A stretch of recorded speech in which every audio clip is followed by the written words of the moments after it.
अब देख रहे हैं नवोदय टाइम्स पंजाब केसरी टीवी। देश के अंदर ओमिक्रॉन के मामले जैसे जैसे बढ़ रहे हैं, ऐसे ही कोरोना के जो केस हैं वो भी लगातार बढ़ रहे हैं। जो ओमिक्रॉन है वो कोविड ही है, मतलब कोविड 19 का ही एक वेरिएंट है। ऐसा नहीं है कि कोई नया वायरस आ गया, वायरस वो सेम है। हाँ, इस वायरस ने अपना रूप स्वरूप बदल लिया है। जैसे हम वायरस से बचने की कोशिश कर रहे हैं, ऐसे ही वायरस भी हमसे बचने की कोशिश कर रहा है और वो इसी बचाव में अपना रूप बदले जा रहा है। तो जैसे हम बात भी कर रहे हैं कि क्या लगता है कि जो बूस्टर डोज अब आ रही है मार्केट के अंदर, क्या लगता है कि उससे ओमिक्रॉन पर कोई फायदा मिलेगा या फिर कैसे उसका वर्क होगा?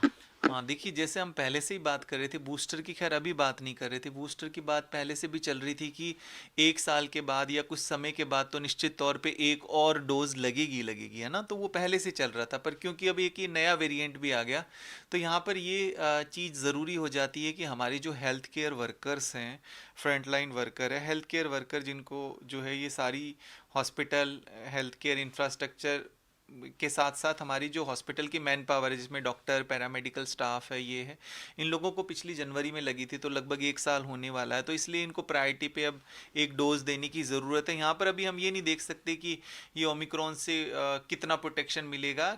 आपको डोज दे दी तो जैसे हम डेल्टा की भी बात करें तो डेल्टा पे भी हमारी जो वैक्सीन थी उसका प्रोटेक्शन रहा था। हालांकि वैक्सीन जब बनी थी वो शुरुआती जो फर्स्ट हमारा वेरिएंट आया था उसके अनुसार बनी थी, पर फिर भी उसने डेल्टा पे काम किया। हाँ, ओमिक्रॉन पे हो सकता है उतना काम ना करे, पर काम ज़रूर करेगी। पर जितना भी देखा जा रहा है, डेटा अभी तक आया है, जो लोग वैक्सीनेटेड हैं तो उनको बीमारी की गंभीरता होने से सुरक्षा ज़रूर मिल रही है। तो इसलिए अभी जो प्रायोरिटी की भी है सरकार ने कि सबसे पहले जो हेल्थ केयर इंफ्रास्ट्रक्चर वाले, हेल्थ केयर हमारे वर्कर्स हैं, फ्रंट लाइन वर्कर्स हैं, उनको वैक्सीन लगाई जाएगी। और जैसे कि 15 से 18 साल के बच्चों के लिए भी अप्रूव हो गई है कोवैक्सीन, तो उनको वो लगाई जाएगी। और इसके अलावा हमारे जो बुजुर्ग हैं 60 ईयर्स और जिनको कोई और अन्य गंभीर बीमारी है, उनको भी वैक्सीन लगाई जाएगी। पर इसके बाद एज ग्रुप और कम होता चला जाएगा फेस्ड मैनर में। बाकी जो इससे कम एज वाले हैं उनको भी लगना शुरू हो जाएगा। लोगों के लिए कोई मैसेज देंगे सर आप? हाँ, ज़रूरी है, देखिए अभी सावधानी बरतना, क्योंकि इसमें दो तीन चीज़ें हैं। एक तो जिस तरह से हम नए साल के करीब हैं और बहुत सारे सेलिब्रेशंस होते हैं, तो उन सेलिब्रेशन से, गैदरिंग से आपको बचना है ज़रूर। आप सोच रहे हैं कि बाहर रिस्ट्रिक्शंस हो गई है, बाहर गैदरिंग नहीं हो रही, तो हम घर में ही एक गेट टुगेदर कर लें। देखिए वो भी बहुत ज़्यादा ज़रूरी है, क्योंकि ये संक्रामक ज़्यादा है। तो घर में भी आपको सावधानी बरतनी है। इस तरह की कोई आप बहुत ज़्यादा भीड़ भाड़ का कोई प्रोग्राम घर के अंदर भी ना करें, क्योंकि वो भी उसमें भी संक्रमित कोई पर्सन हो सकता है। तो इसलिए आपको वहाँ पर निश्चित तौर पर ध्यान रखनी है। और थोड़े से अपने जो ट्रैवल के प्लान है उसको थोड़ा आगे अभी एक्सटेंड कर लीजिए, क्योंकि इस समय संक्रमण दर ज़्यादा है। तो कहीं ना कहीं ऐसा नहीं है कि आपको लगता है कि हम अपने शहर से दूसरे शहर में चले जाते हैं, संक्रमण तो हर तरफ है। तो आपको अननेसेसरली ट्रैवल को अवॉइड करना, और बहुत ज़्यादा ज़रूरी है कि आपको कोई बहुत काम ऐसा नहीं है ज़रूरी अननेसेसरली, तो आपको इधर उधर मूवमेंट अपनी नहीं करनी है।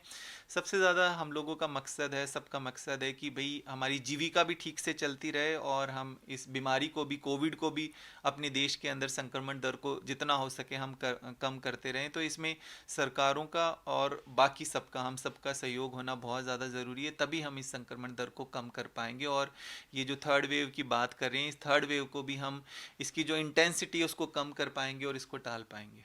तो बिल्कुल, ये थे मेडिकल एक्सपर्ट समीर भाटी, जिन्होंने कोरोना के नए वेरिएंट ओमिक्रॉन के बारे में जानकारी दी।